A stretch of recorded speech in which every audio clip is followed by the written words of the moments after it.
Kristi, I'm going to ask you to say a few words about Texas.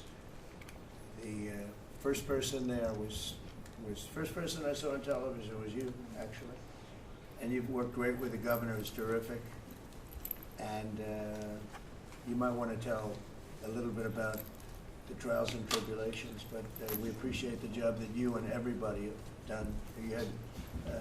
You had people there as fast as anybody's ever seen, so really appreciate it. We all do, and maybe you could say a few words. Sure. Well, thank you, Mr. President. I want to thank you for your leadership. Texas is strong, and the people of Texas are incredibly strong. They've gone through something that is absolutely horrific, and it is heartbreaking to watch these families suffer the way that they are.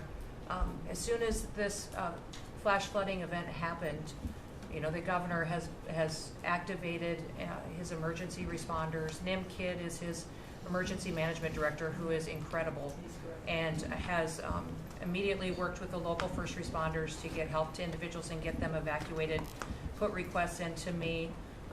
We deployed, sir, right away, as you know, because you and I were talking a lot during this time, the Coast Guard.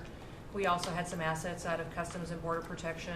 Our BORTAC teams went in and helped with rescues and clearing debris so that we could get roads open and people get the help that they need. I think when I got there the most, sir, that day, as soon as I arrived on site, was getting a briefing from all the emergency responders, was just how unified they were in focusing on the fact that we're there to save lives.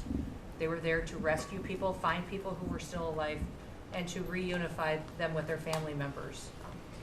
We as a federal government don't manage these disasters. The state does.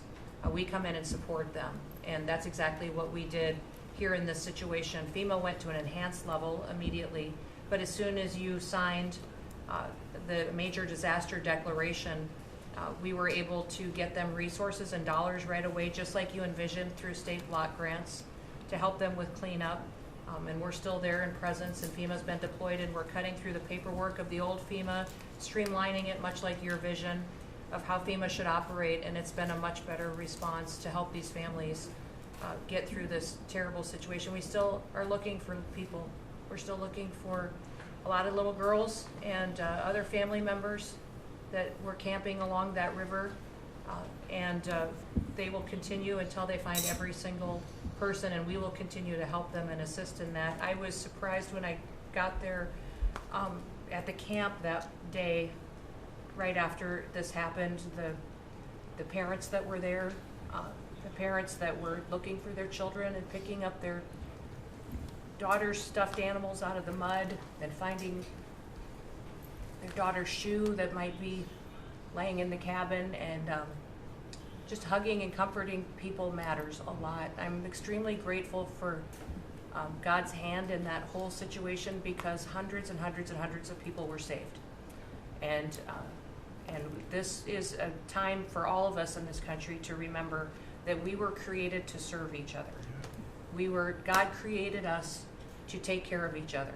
And that when we do that, we are happier, we are more fulfilled, and we can walk alongside people on their worst day and help them get through it and come out the other side, knowing that we can continue to live a life that God has purposed for us. So they're grateful for you.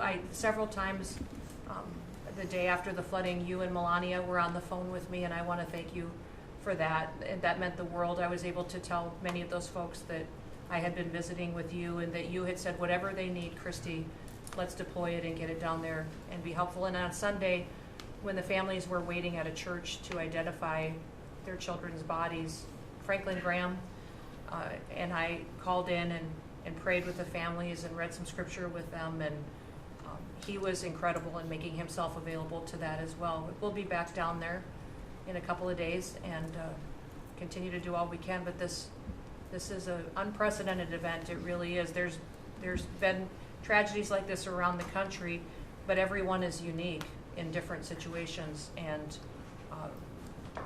the response the federal government had supporting the state through this, I'm proud of the people that stepped up and immediately came. The Coast Guard, when they came in, they had a difficult time even getting the aircraft in and landed. They had to try several times in the weather to get it in and deploy. And I think we've heard about, you know, our one Coast Guard member that was responsible for saving over 165 people, but that entire crew did incredible work.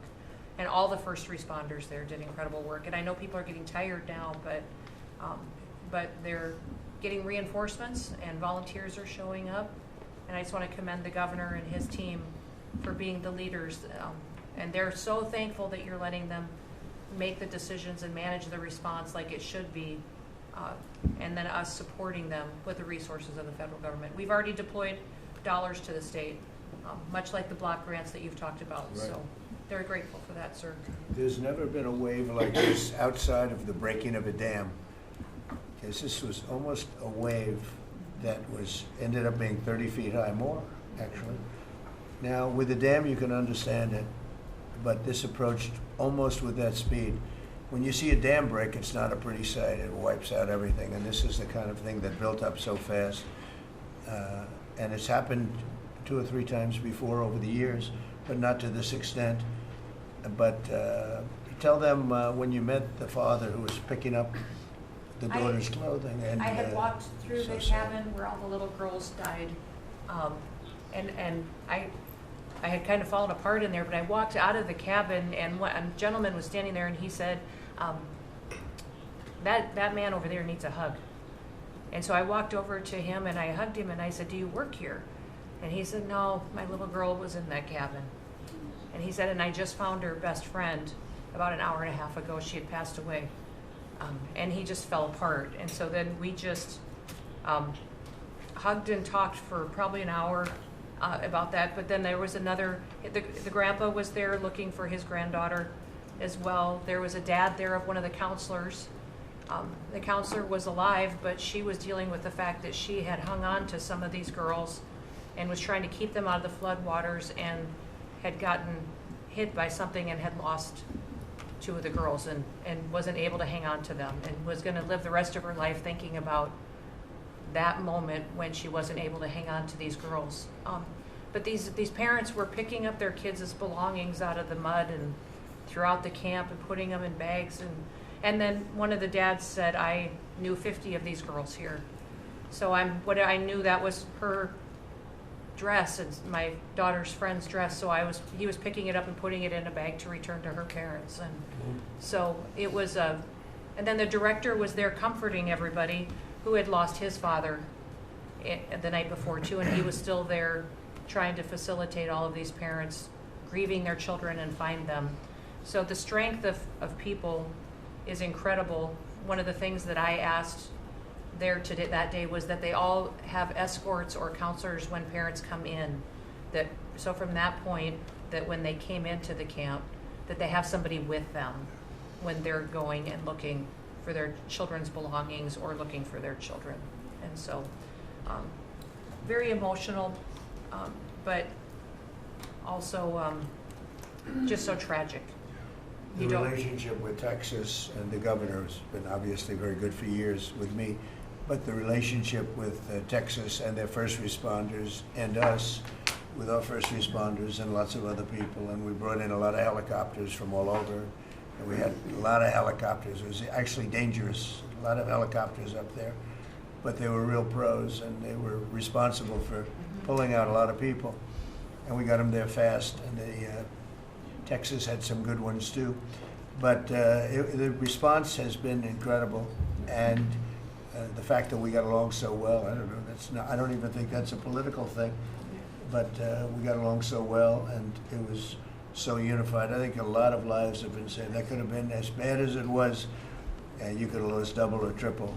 This thing was just really horrible. Well, congratulations on a great job, and I appreciate it. I know you're going down. I'll be going down on Friday with First Lady, who will be taking a trip, and we don't want to get in anyone's way because that's what happens. The president goes and everyone's around focused on. I don't want anyone to focus on us, but it's possible they could have somebody saved still. Yes, There's a lot of areas. It's a big area, and probably unlikely at this point, but there could be.